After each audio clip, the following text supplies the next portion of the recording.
Hello les mamas! Bienvenue dans le podcast de la maternité sans filtre par les yeux sur elle. Je m'appelle Reine et je suis maman solo de 3 enfants. Je suis également psychopraticienne spécialisée dans l'accompagnement des mamans. Aujourd'hui, nous allons parler de garde d'enfants, juge des affaires familiales, pension alimentaire, autorité parentale. Quelques mois après la naissance de ma fille, j'ai fait le choix de saisir le juge des affaires familiales pour établir légalement nos droits et devoirs en tant que parents. La relation avec le père de mes enfants ayant toujours été assez compliquée, c'était pour moi la meilleure décision. Il fallait que les intérêts de notre fille soient au-dessus de nos désaccords. J'ai refait la démarche il y a quelques mois car le jugement de 2017 ne concerne que Gabrielle, ma première fille. Les 2 derniers ne sont donc pas couverts. Je rappelle que je ne suis pas une experte du droit de la famille, je ne fais que vous partager comment moi j'ai procédé. Dans un premier temps, j'ai pris contact avec une avocate à qui j'ai expliqué ma situation et qui m'a conseillé sur ce que je pouvais ou non mettre dans ma requête, c'est-à-dire ma demande au juge.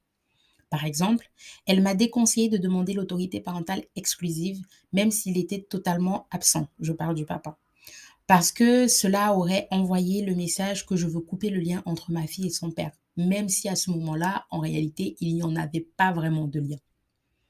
À la suite de mon rendez-vous avec l'avocate, j'ai fait une demande d'aide juridictionnelle, pour couvrir les frais liés à la procédure. Cette aide est accordée sous condition de vos ressources. Une fois ma requête envoyée au juge des affaires familiales, j'ai reçu un courrier qui m'expliquait que nous devions faire de la médiation familiale avant l'audience. C'est obligatoire. La médiation familiale aide les personnes en conflit à restaurer en fait la communication. Mais ça ne répondait pas à nos attentes, car comme je l'ai dit plus tôt, le but d'avoir un jugement, c'est que les droits et les devoirs soient établis légalement. À savoir que saisir le juge des affaires familiales n'est pas une mauvaise chose et ne devrait pas être une solution à envisager en dernier recours. Je sais que beaucoup le voient comme une déclaration de guerre, mais ce n'est pas le cas. Je pense même que la procédure se passe beaucoup mieux quand les parents sont en bons termes. Je parle bien ici de parents séparés. Au moins, ils s'accordent pour l'intérêt de l'enfant et non le leur. Maintenant que vous savez tout ça, voici la liste de ce sur quoi le juge des affaires familiales peut statuer.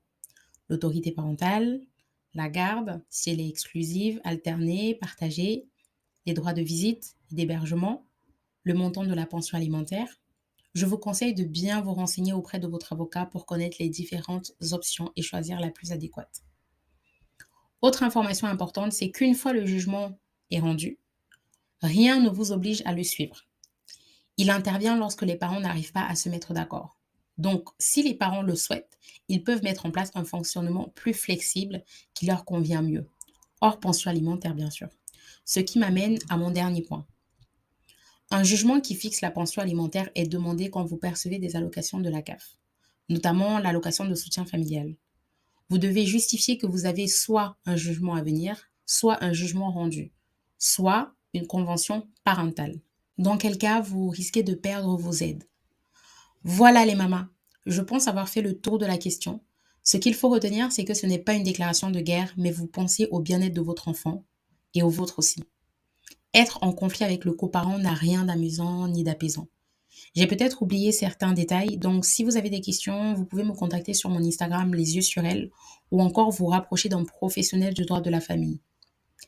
À bientôt les mamas!